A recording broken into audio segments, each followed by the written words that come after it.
తెలంగాణ ముఖ్యమంత్రి సారు రేవంత్ రెడ్డి భలే ముచ్చట చెప్పుకొచ్చిండు. కేసీఆర్ నన్ను తిట్టుడు శాపనార్థాలు పెట్టుడు తప్ప ఎప్పుడైనా రాష్ట్రాన్ని గిట్ల చేయి గట్ల చేయండి అని ఒక్క మాట అయినా చెప్పిండా, అసలు ఒక సలహాన్ని ఇచ్చిండా అని చెప్పుకొచ్చిండు సారు. అసలు కేసీఆర్ ఏం చేస్తాడు అనుకుంటారా ఏంది?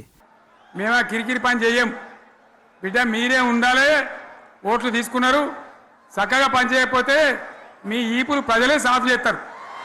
కడుపు నిండా విషమే, ఇంకో ఆలోచనే లేదు. అరే పిల్లలు చేస్తురా, మరి కొంత సమయం ఇవ్వాలి కదా. 10 ఏళ్ళు మాకు కూడా ఇచ్చారు, వాళ్ళకు 4 ఏళ్ళు ఇరి చేయని, మేము కూడా సహకరిస్తాం. మేము కూడా నా అనుభవం ఉంది, సూచన చెప్తా. గిట్ల కాదు గట్ల చేయండి. మీకు అనుభవం ఒకవేళ వయసు ఉడుకు రక్తం ఉంటే గట్ల కాదు, అనుభవంతో మేము చెప్తున్నాను. ఒక్క మాట నన్ను చెప్పిండా, ఈడు ఉన్నోళ్ళు చెప్పరు. మీరు అందరు వినుంటారు కదా ఆయన ఏం చెప్తాడు. తిట్టుడు శాపనార్థాలు తప్ప,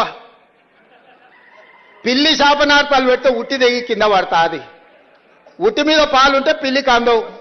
ఇక పిల్లి కింద కూర్చొని ఒకటే పైకి తలెత్తి శాపనార్థాలు పెడుతున్నా, ఆ ఉట్టి దిగిపడా, ఆ కుండ వలిగిపోను, ఇది ఇట్లా జరగను అది అట్లా జరగనని. పిల్లి శాపనార్థాలకు ఉట్టి దిగిపడుతుందా? లేకపోతే సిద్ధశెట్టి కింద కూర్చొని ఎవడన్నా మంత్రాలు చదివితే సితకాయలు రాలుతాయా?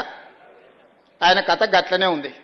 మీరు మాకు స్ట్రేచర్ ఉందని అనుకుంటే, ఆ స్ట్రేచర్ ఉందని విర్ర వీగితే స్ట్రెచర్ మీదకి పంపించరు. ఇట్లే చేస్తే ఆ తర్వాత మార్చరికి పోతారు. అది కూడా గుర్తుపెట్టుకోవాలి. కేసీఆర్ సార్ను ఒక మాట అన్నాడు రేవంత్ రెడ్డి సారు. కేసీఆర్ ఆట ప్రస్తుతం మంచం మీద ఉన్నాడట, తొందరలోనే మార్చురికి పోతాడని సార్ చెప్పుకొచ్చిండు. గిట్లాంటి ముచ్చట ఏం సారు, బతికుండగానే గిట్లాంటి ముచ్చట అనుడు ఏందని అందరూ పరిశాన్ అవుతారు. రేవంత్ రెడ్డి మాటల మీద ఇంకా బీఆర్ఎస్ స్పందించలే. ఏమంటారో చూడాలి ఇక ముచ్చట మీద.